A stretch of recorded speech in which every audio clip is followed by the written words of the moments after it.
Bismillahirrahmanirrahim. Assalamualaikum warahmatullahi wabarakatuh. Alhamdulillah, teman-teman dengan di podcast. Hari ini saya bertemu dengan salah satu calon gubernur Provinsi Sulawesi Barat yang akan bertarung di Pilkada Sulbar 2024 ini. Seperti dengan calon-calon lain sebelumnya, ini membutuhkan waktu yang cukup panjang untuk menyelesaikan jadwal kampanye beliau yang sangat sibuk.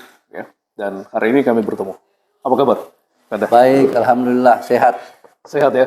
Alhamdulillah. Kita mulai saja dengan pertanyaan pertama.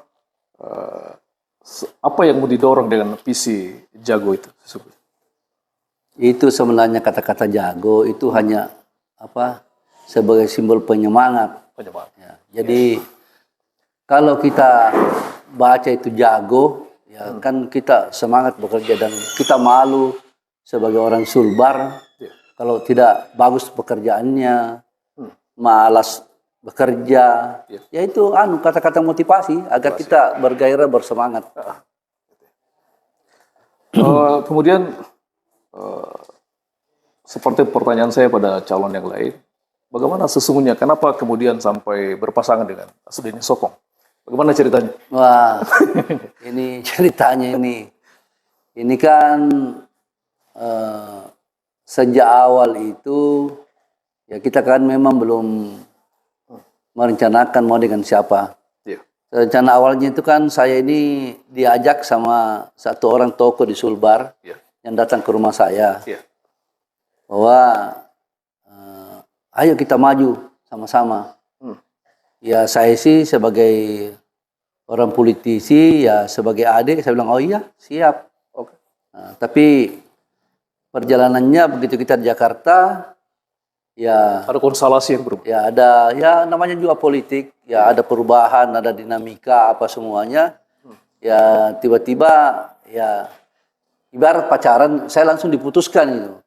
Padahal saya juga ini tidak tahu apa salah saya. Gitu. Tapi saya sih ya enjoy saja lah. Enjoy saja. Karena hidup ini kan sudah diatur. Sudah diatur. Ya. Dan paket pasangan itu kan semacam sirkulasi saja yang dinamis gitu ya.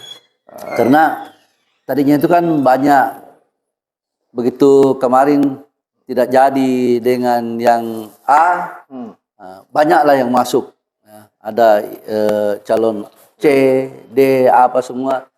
Tapi ya setelah kita kompromi, tukar pikiran, ya kayaknya kurang cocok, ya bukan tidak cocok karena ada istilahnya tempat-tempat untuk bagaimana supaya kita menang, strategi menangnya apa semua ya kayaknya ya kalau sama-sama orang Polman ya pasti nggak cocok, ya kalau sama-sama dengan orang Mamasa. Bagaimana sama-sama dengan orang Mamuju yang mana itu kan ini kan ya terus terang saja mencari wakil itu kan kalau di luar dari Polman itu kan rada-rada susah gitu ya, kalau orang dari luar Polman cari wakil di Polman banyak gitu.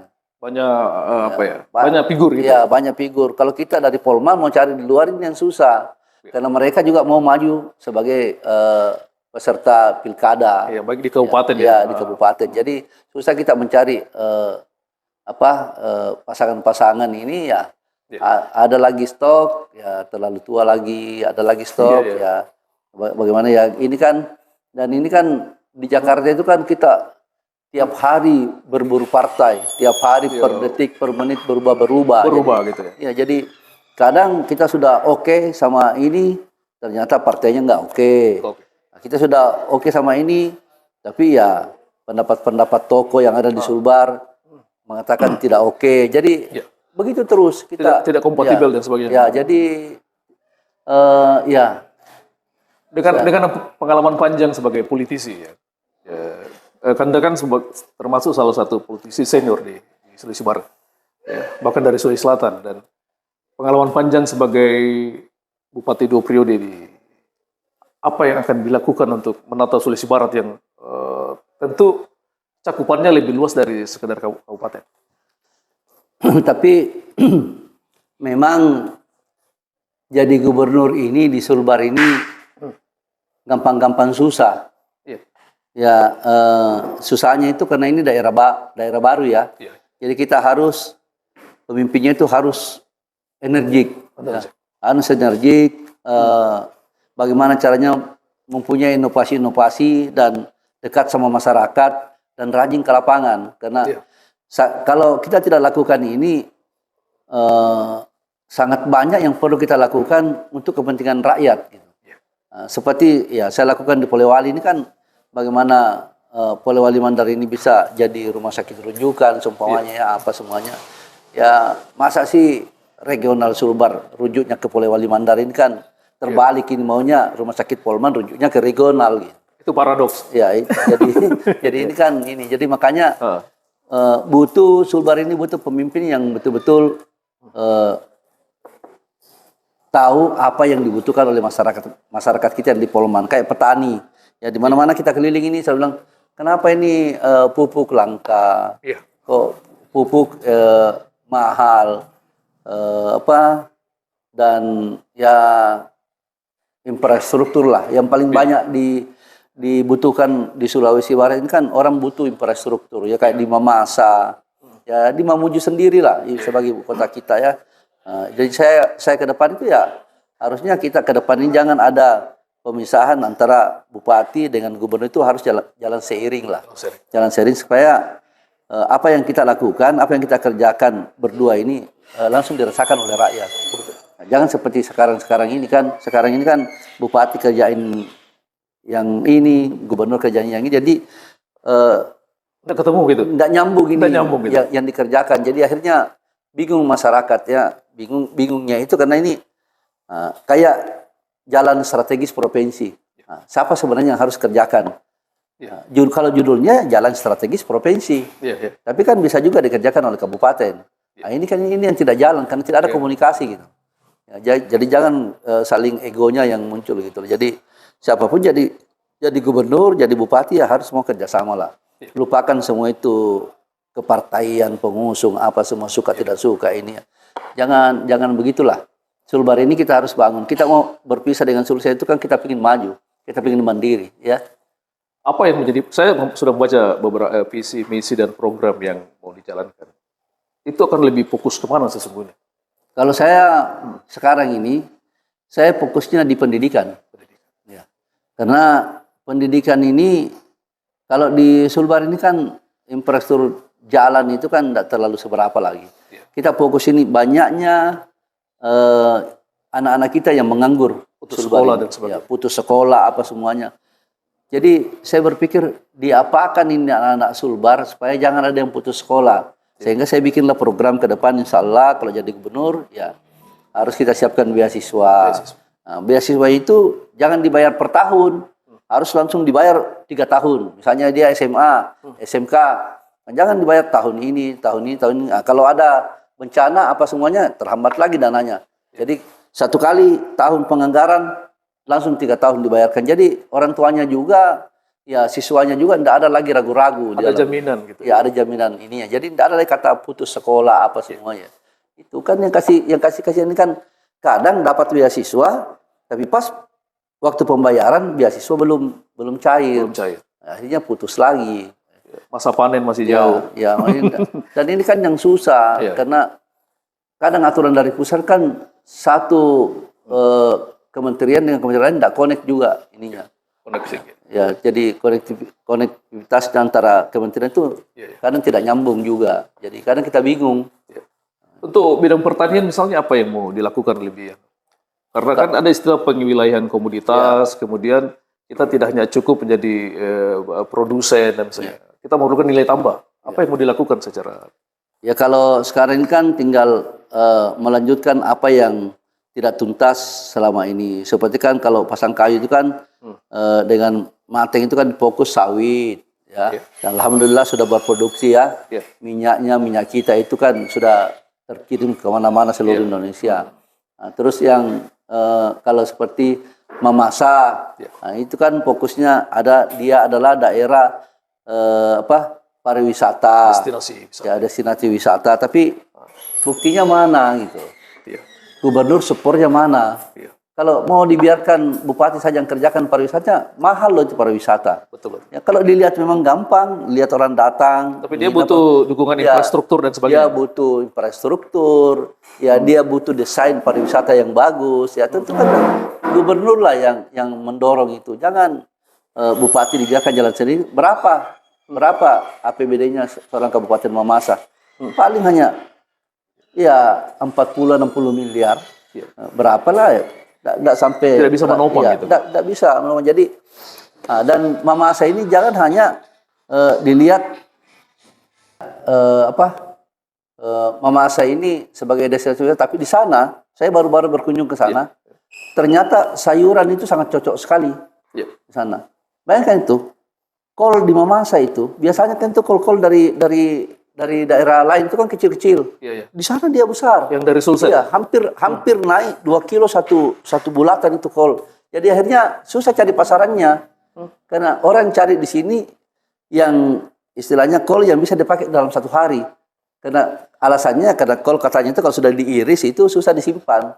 Karena dia akan busuk itu bekas irisannya. Jadi kemarin tadi malam saya barusan berdiskusi dengan salah satu tokoh masyarakat dari Pana, bagaimana solusinya. Tapi kalau kentangnya juga bagus ya. Jadi apa yang ditawarkan ke mereka? Jadi saya tawarkan sama mereka ya pemasaran. Saya bilang kita ini adalah penyangga IKN ke depan. Jadi tidak usah putus asa. Insya Allah kalau saya jadi gubernur ya kita akan ini ya berdayakanlah Porusda yang ada di Sulbar ini agar bisa membeli hasil panen petani.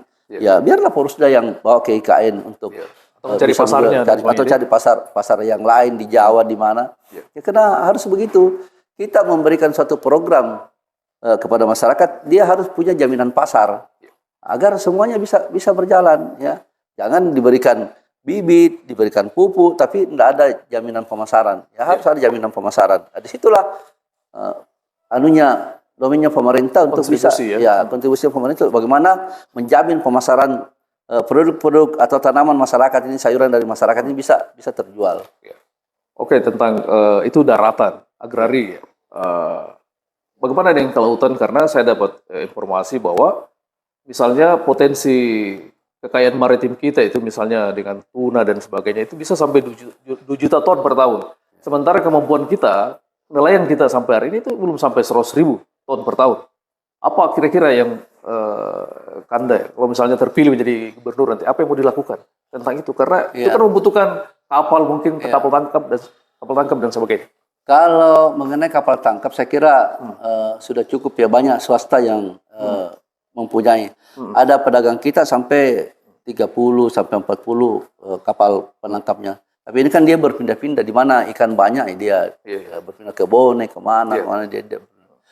Yang dibutuhkan sebenarnya ini masyarakat kita adalah jaminan harga. Jaminan harga. Masa coba kita lihat di daerah kita di Campelagian, di Pambusuang banyak tuna-tuna yang panjang 2 meter itu kan dijualnya hanya berapa? Padahal itu sirip kuning loh. Itu yang paling dari Boboyo saja. Iya, kan? diiris-iris saja dijual di pasaran gitu kan rugi. Ya. Masih kan orang tidak mau tahu dia itu tuna, dia itu ikan tongkol, dia itu ikan apa, ya, baby tuna apa semuanya. Ini kan harus ada pengumpul yang betul-betul bisa mengumpulkan hasil panen masyarakat, yaitu tentang ikan tuna ini. Kemarin saya barusan di Campelagian, pas saya lagi sementara sosialisasi lewat ikan tuna begitu besar bonceng di atas becak. Ya di bentor itu. Bayangin kepalanya muncul ke belakang, ekornya itu masih panjang ke depan. Dia tidak lari lah, dia itu sekitar ya 2 meteran lah. Itu kan kasihan itu kalau dijual di pasar. Tapi mau dia apa lagi? Nah, ini ke depan ini harus ada jaminan pembeli ikan-ikan begitu, sehingga mereka orang Sulbar bilang tidak gardi gitu loh, ya, dia tidak kapok. Atau mungkin ada pikiran mengenai misalnya pengalengan ikan misalnya, kan ini kan belum pernah diwujudkan di Sulawesi Barat. Kalau pengalengan ikan itu kan dia tidak pakai ikan besar, dia pakai yang ikan-ikan 2 jari semua yang seperti yang dibikin di. Siapa tahu ada inovasinya. Ya ada sih. Saya sudah banyak kenal sama teman-teman yang punya bisnis ikan kaleng. Hanya dia butuh jaminan karena ikan kaleng itu kan tidak semuanya ikan bisa dimasukkan di dalam kaleng. Ada ikan-ikan tersendiri yang bisa masuk. Kebetulan di Sulbar itu tidak punya ikan itu. Dia hanya punya di perairan Jawa, Jawa, Bali dan NTT kayak begitu. Tapi sebenarnya dekat-dekat ke Sulbar sih. Nah, yang kita di sini banyak adalah ikan tuntuing itu loh, ikan terbang. Ya. Jadi itulah anunya ke depan. Jadi kita mudah-mudahan bisa mencari investor yang bisa masuk. Hanya ini ya, kita harus kompak ini ya. Kementerian juga Pemprov dan Pemda. Masalah izin. Mempermudah orang gitu iya, kan? Jangan inilah kayak mendaftar itu. Bagus sih maksudnya, mendaftar lewat apa OSS apa ya? Iya. Itu pendaftaran online ya ke kementerian. Ini menteri juga harus cek baik-baik ya. Ini cocok enggak ini di sini atau ini? Nah, misalnya mendirikan suatu pabrik misalnya ya. Pabrik ikan, tapi dia di sawah produktif. Nah, kita kadang di Pemda dilarang dengan ada surat edaran Menteri Pertanian. Tapi yang memberikan izin di pusat dia kasih. Nah, kita lihat sekarang kan banyak lagi di sawah-sawah produktif terbangun kafe-kafe apa semua. Ya karena izinnya itu ya ke pusat. Orang pusat juga nggak nanya apa-apa. Observasi gitu. Ya, itu. Jadi tabrakan ini barang nih. Nah, bagaimana kita mau swasembada pangan? Karena begini, pusat tidak mengecek ke bawah apakah ini sawah yang produktif atau tidak, punya irigasi atau tidak. Ada irigasinya kok dikasih izin membangun. Bagaimana caranya?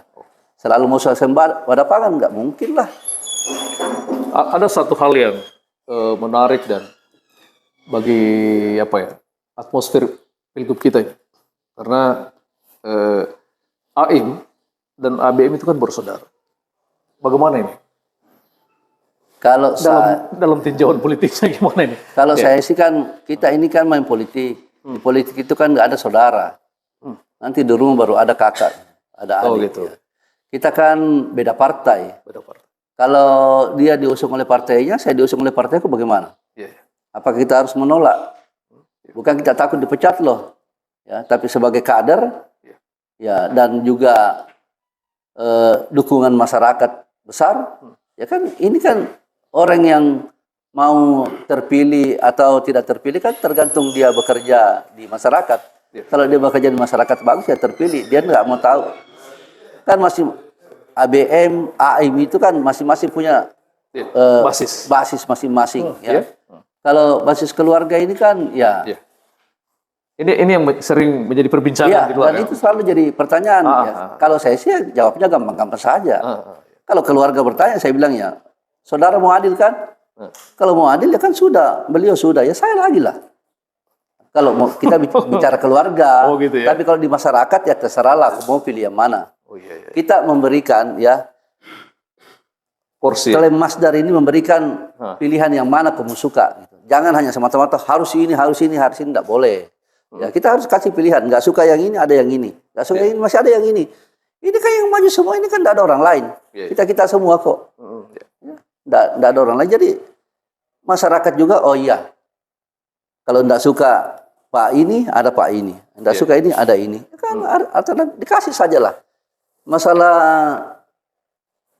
kalah menang ya kan tergantung nasibnya ya. Dan takdir kita itu kan sudah diatur oleh Allah Subhanahu wa taala. Jadi tidak ada katakan kalau dua maju begini. Itu menurut hitungan matematika. Hitungan politik beda lah. Oh, gitu ya. Hitungan politik tidak bisa dibawa di meja matematika, Bos. Iya. Ya tidak sama. Tapi kalau ketemu ABM gimana? Apa yang dibahas? Kalau Pak ABM itu kan ketemu cium tangan, kakak. Dia kan itu bapak saya. Setelah bapak meninggal kan dia jadi bapak. Nah, terus ya cium tangan, cipika-cipiki, ketawa-ketawa. Nggak ada yang bahas tentang pilkada. Nggak ada. Pokoknya happy aja. Tapi dalam selimut ya. Ya, enggak, ini yang ribut ini kan tim aja yang ribut. Iya, Ya, kalau kan bukan ribut gelisah gitu kan. ya resah dan gelisah. Ya, saya bilang kalau mau menang ya kerja. Iya betul. Ya, itu kan kuncinya di kerja. Siapa yang bekerja dia yang dapat. Gitu. Itu saja. Jadi terserahlah. Ini kalau orang bilang salah hitungan apa semua ya menurut orang salah hitungan. Matematikanya begitu. Iya, matematikanya begitu. Tapi saya kan bukan matematika saya pakai. Ya, kalau saya pakai kan ya takdir itu ada sama Allah Subhanahu Wa Taala. Ya kita ini hanya bisa berencana, ya berkeinginan, berikhtiar gitu ya. Ya berikhtiar, tapi ya terserahlah. Ya. Tapi buktinya juga tuh kan bagus, surveinya kan bagus. Tidak ada ini kan masyarakat itu ya tinggal pilih saja kan. Ini kan semua kita keluarga semuanya mau maju, ya. PHS teman saya. Ya, Pak SDK sahabat saya sudah kayak saudara. Lahir tidak satu ibu aja, tapi kalau ketemu ya pakai pukul-pukul perut lah, apalah tinju-tinjuan begitulah kita kan sama-sama kader dulu satu partai sama-sama. Ya, dan ya siapa lagi yang kita tidak sama Ibu Eni sudah kayak kakak gitu kan? Apalagi ABM apa semua Pak Salim udah ya memang udah kakak gitu kan. Jadi tapi apa yang membuat AIM itu berbeda dengan calon lain? Oh, karena saya lebih muda. Karena saya lebih muda. Oh gitu ya? Iya, jadi porsi anak mudanya itu di AIM semua. Iya. Yang cagupnya? Ya, jadi dia ini kan kecenderungan sekarang ini orang cari yang energik gitu. Kalau bilang pintar itu kan relatif. Ya relatif lah. Kita tidak tahu. Ada juga orang bilang pintar, banyak ininya, banyak itunya, titelnya apa ya, belum tentu bisa memimpin. Tapi kalau saya lihat ini orang kecenderungannya, yang penting dia muda, pasti dia bisa bekerja. Apalagi kalau sudah berpengalaman kan, jadi udah pernah jadi apa. Dan pemilih sekarang kan cerdas-cerdas bos. Ya, dia itu lihat ya, ini waktu jadi bupati apa. Ya. Itu. Jadi, kalau dalam masa kampanye kan terus turun ke lapangan ini. Apa yang lebih banyak diserap dari warga? Kalau masyarakat itu kuncinya itu yang penting rakyat itu perhatikan saya, rakyat gitu. Kalau kita sudah terpilih perhatikan kita ini rakyat. Jangan sudah terpilih lupa gitu. Ya, jangan sudah terpilih sudah tutup kaca kalau lewat apa semua nanti lagi mau pemilihan baru datang lagi. Nah, itu yang banyak. Kedua, ya tolonglah ini perhatikan kepentingan petani. Ya. Dia butuh bibit yang unggul. Ya kayak di Mamasa. Bagaimana ini? Kok di Polewali panennya sampai 10-11 ton per hektar. Kok kita di sini hanya 4 ton apa semua. Bagaimana mau pakai pupuk katanya. Karena kalau kita pakai pupuk ya tidak kembali lah modal yang dipakai. Nah, saya tanya kenapa? Oh ternyata yang dia tanam bibit tahun ini, tahun depan itu lagi yang dia tanam. Jadi tidak ada bibit unggul yang dia dapatkan. Inilah yang perlu digenjot ke depan. Ya, Dinas Pertanian harus memberikan bibit unggul di semua wilayah Sulawesi Barat ini agar panennya sama banyaknya apa yang dipanen orang di pantai itu juga yang dipanen di sana. Ya, jadi kalau bibitnya bagus ini saya kira pemerintah kalau mau swasembada kan ya kuncinya di situ, berikan bibit yang bagus. Kasih pupuk secara merata gitu ya. Kasih pupuk tepat waktu. Jangan setelah panen baru pupuknya datang. Iya, gitu ya. Iya, setelah panen baru pupuk datang. Itu pun harganya sudah mahal. Nggak tahu bedakan mana harga pupuk ini dan mana harga pupuk subsidi. Ya, kalau sudah begini kayak sekarang susah pupuk ya subsidi pun mahal. Kemudian bagaimana nanti AIM akan membagi kewenangan sebagai gubernur kalau terpilih dengan Pak Hasanuddin? Bagaimana model kepemimpinannya? Kalau saya itu kan sudah sepakat dengan Pak Hasanuddin, kita jalankan sesuai dengan aturan. Ya, kalau urusan administrasi atau pengawasan ya itu kan urusannya Pak Wakil. Ya, kalau urusannya Pak Gubernur itu kan mencari uang, ya, habisi uang, ya, punya jaringan yang bagus. Apa ini kan, apalagi ke depan ini saya lihat kan banyak menteri nih, anak-anak muda. Ya, kita kan hampir sedikit ya, ada sekitar berapa orang yang sudah kita kenal. Karena dia orang partai, orang apa semuanya. Kan tinggal pendekatan saja ya. Untuk ini ya. Pak Wakil ya, kalau ada pekerjaan yang lagi dikerja, tugasnya pergi lihat-lihat apa. Pengawasannya Ya, gitu ya. harus pengawasan lah. Sekda kan tugasnya di kantor. Ya. Jangan sekda, ya sekda itu harus 80% adanya di kantor. Nah, kalau mau pergi kontrol-kontrol itu ya, bisalah Pak Wakil ajak Pak Sekda ini ya. Kayak ada proyek dikerja, ya sekda jangan sembarang tanda tangan, pencairan apa semua. Ini kan tergantung hasilnya, berapa persen, anunya, cairkan sekian persen. Jadi, Terus komitmennya pada pemberantasan korupsi gimana? oh itu komitmen lah. Kalau ke depan ini ya, saya kalau pembahasan, kalau bisa ya, kalau saya pembahasan APBD, apa semuanya, ya saya libatkanlah mereka. Ya, supaya lebih bagus, daripada nanti sudah jadi barang baru kita diperiksa. Nah, lebih bagus kan kita libatkan mereka. Iya, pendamping Iya, misalnya ya. ya, pendampingan. Sama yang saya lakukan di Polewali kan. Hampir semua proyek ini kan kita lakukan pendampingan di kejaksaan. Iya. Jadi kalau ada LSM tanya, ada wartawan tanya di kejaksaan. Karena beliau yang mengawasi. Kenapa begini ya tentu ada alasannya. Tanya sama di sana. Nah, karena mereka itu kan pengawasan, kalau memang ada begini kan dia akan tanya apa SKPD teknis kan, nah, bagaimana yang sudah sesuai kan. Jadi kita akan adakan pendampingan, tapi harus pendampingan sejak awal, ya, termasuk ya penyusunan APBD walaupun tidak ada aturannya, ya, tapi karena kita mau bagus, ya kita mau Sulbar ini maju, ya, tapi ini pasti banyak yang tidak suka nih. Itu kan bentuk pencegahan kan? Ya, tapi ini pasti banyak yang tidak suka. Karena banyak yang tidak nyaman ini kalau saya libatkan kejaksaan. Tapi kalau saya sih suka sekali. Ya. Karena saya juga mau aman, Bos. Menjaga transparansi Ya, dan sebagainya. iya. Supaya kalau ada sesuatu ya.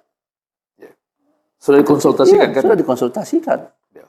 Jadi, Terus ada hal yang sering mengikuti perkembangan AIM. Misalnya terkait sampah yang sering dibicarakan orang.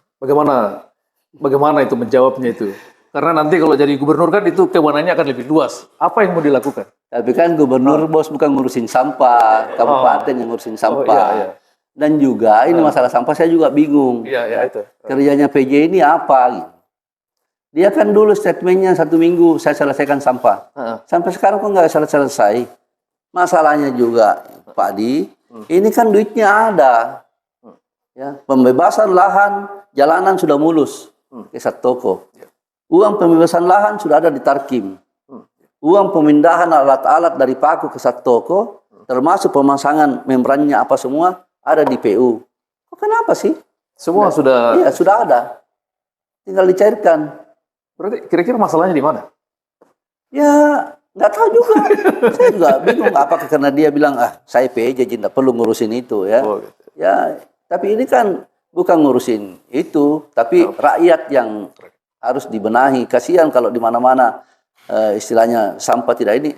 Masa sih saya sudah berhenti jadi bupati sampah masih ke saya. Masih ikut terus masalahnya. Iya. Ini, tapi orang tidak orang juga harus balance dong. Iya. Begini-beginian di Ibrahim kan pernah dapat di Pura. Iya, betul. Dan itu bukti. Ya, kita tidak ini bukti bahwa Polman itu bersih, indah dan nyaman. Kok sekarang ini nanti kok dekat-dekat perhelatan gubernur baru ribut masalah sampah. Gitu ya. Padahal di tempat lain juga ada juga. Gitu. Banyak ya. Jakarta aja, Bos. Jakarta bagaimana hebatnya. Makassar saja tidak punya TPA. Mana TPA-nya Makassar? Iya. Di mana kosong di situ dia buang. Hanya nggak ada yang demo. Karena nggak ada yang biayai orang demo. Oh iya. Ini di Polewali kayaknya sih ada yang biayai. Gitu. Bayangin, Bos. Ini demo sampah sampai ke KPK. Naik pesawat pergi loh. Terus bicara mengenai potensi pemilih misalnya yang sangat banyak anak muda. Ada hampir 60%. Apa yang mau disampaikan ke mereka? Apa janjinya Pak Aim? Karena ini kan berkaitan dengan lapangan kerja seperti yang saya baca di program. Dan misinya kan. Sekarang masalah kita itu di anak muda generasi Z itu adalah masa depan pekerjaan. Bagaimana menjamin itu?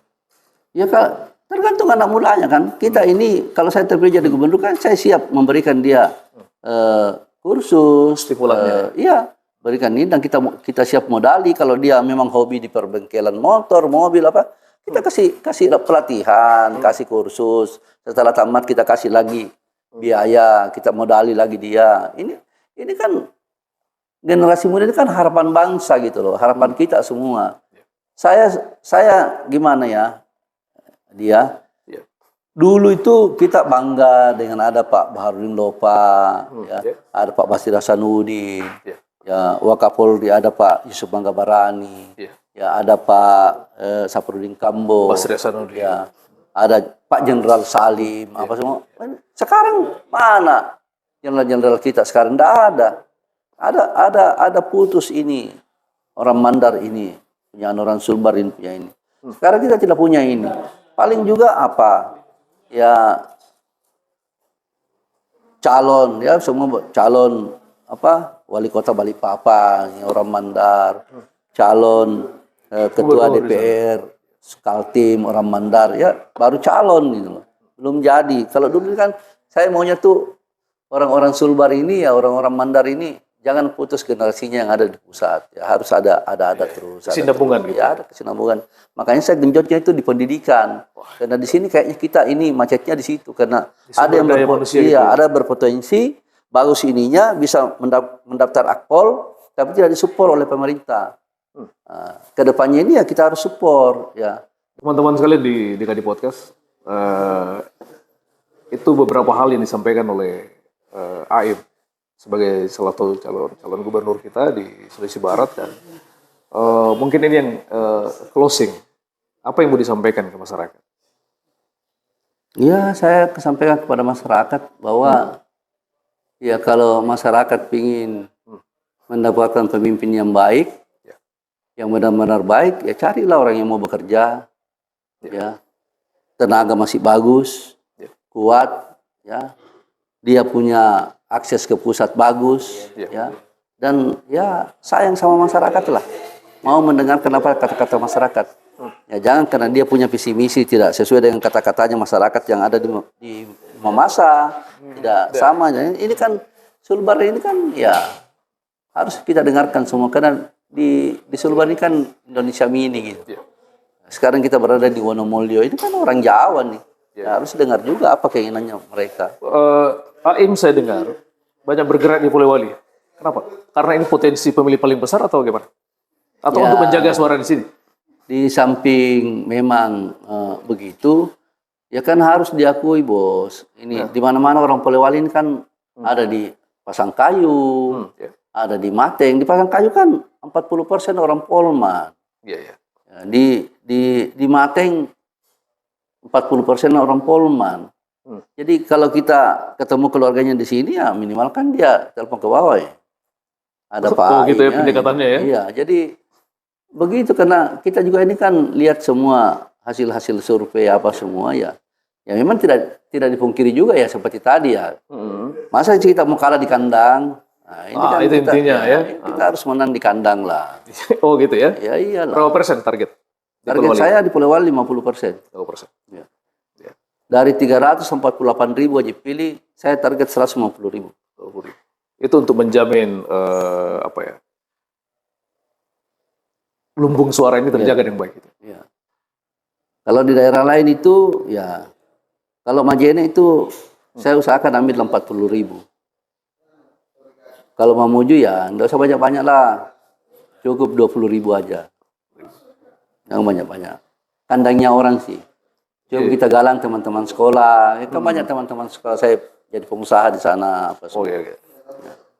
Di sana kan juga lumbung untuk ini. Di Polman ini kan 3 orang Polman yang maju nih. Pasti perebutan ya. Perebutan ini. Tapi ya kalau di Polman ini kita udah tahu lah kantong-kantongnya ini. Ya. Oke. Saya kira cukup ya untuk pertemuan ini dan masa kampanye terus masih berlangsung ini dan ini persiapan debat kandidat ya beberapa hari ke depan. Mudah-mudahan saja perbincangan saya dengan di podcast dengan beliau Aim Adi Ibrahim Masdar ya ini dapat menjadi salah satu cara Anda menilai beliau sebagai calon gubernur. Demikian dari saya. Assalamualaikum warahmatullahi wabarakatuh. Waalaikumsalam warahmatullahi wabarakatuh.